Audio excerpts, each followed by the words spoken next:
സമൂഹമാധ്യമങ്ങളിലൂടെ സ്ത്രീത്വത്തെ അപമാനിച്ചെന്ന കേസിൽ യൂട്യൂബർ തൊപ്പിയുടെ കൂട്ടാളി മമ്മുവിനെ പോലീസ് കസ്റ്റഡിയിൽ വിട്ട് മഞ്ചേരി ചീഫ് ജുഡീഷ്യൽ മജിസ്ട്രേറ്റ് കോടതി ഉത്തരവിട്ടു. കേസിൽ തെളിവ് ശേഖരണത്തിനും അന്വേഷണം മുന്നോട്ട് കൊണ്ടുപോകുന്നതിനുമായി പ്രതിയെ കസ്റ്റഡിയിൽ വേണമെന്ന പോലീസിന്റെ അപേക്ഷ പരിഗണിച്ചാണ് കോടതി നടപടി. 3 ദിവസത്തേക്കാണ് പ്രതി മമ്മുവിനെ കസ്റ്റഡിയിൽ വിട്ടിട്ടുള്ളത്. കസ്റ്റഡി കാലയളവിൽ പ്രതിയെ വിശദമായി ചോദ്യം ചെയ്ത് ഡിജിറ്റൽ തെളിവുകളും മറ്റു വിവരങ്ങളും ശേഖരിക്കുമെന്ന് അന്വേഷണ സംഘം അറിയിച്ചു. പ്രതികൾ സമൂഹമാധ്യമങ്ങളിലൂടെ നടത്തിയെന്ന് പറയപ്പെടുന്ന പരാമർശങ്ങളുടെ പശ്ചാത്തലവും മറ്റു സാഹചര്യങ്ങളും പരിശോധിക്കേണ്ടതുണ്ട്. ഒപ്പം ഡിജിറ്റൽ തെളിവടക്കം കൂടുതൽ തെളിവുകൾ ശേഖരിക്കുന്നതിനുമായി പ്രതിയെ വിശദമായി ചോദ്യം ചെയ്യേണ്ടതുണ്ടെന്ന് ചൂണ്ടിക്കാട്ടി മഞ്ചേരി പോലീസ് സമർപ്പിച്ച അപേക്ഷ കോടതി അനുവദിക്കുകയായിരുന്നു. സ്ത്രീത്വത്തെ അപമാനിച്ചെന്ന പരാതിയിൽ മഞ്ചേരി പോലീസാണ് തൊപ്പിക്കും കൂട്ടാളികൾക്കുമെതിരെ കേസ് രജിസ്റ്റർ ചെയ്തത്. കേസിലെ 1-ാം പ്രതിയായ യൂട്യൂബർ തൊപ്പി എന്ന നിഹാദ് ഇപ്പോഴും ഒളിവിലാണ്. ആലുവ റൂറൽ പോലീസ് രജിസ്റ്റർ ചെയ്ത മറ്റൊരു കേസിൽ നിഹാദ് മുൻകൂർ ജാമ്യം തേടി കോടതിയെ സമീപിച്ചിട്ടുണ്ട്. മഞ്ചേരിയിലെ കേസിൽ ഇതുവരെ ജാമ്യാപേക്ഷ നൽകിയിട്ടില്ല. മമ്മുവിനെ കൂടാതെ തൊപ്പിയുടെ കൂട്ടാളികളായ ജാസി, ഷമീം എന്നിവരും കേസിലെ പ്രതികളാണ്.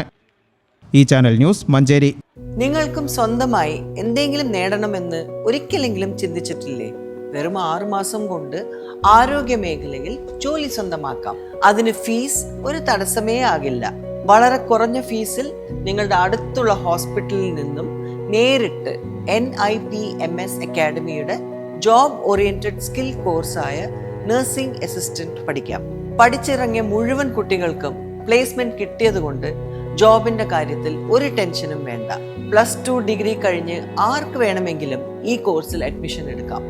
കൂടുതൽ വിവരങ്ങൾക്ക് ഇന്ന് തന്നെ കോൺടാക്ട് ചെയ്യൂ. നിസാർ ഹോസ്പിറ്റൽ, വളാഞ്ചേരി.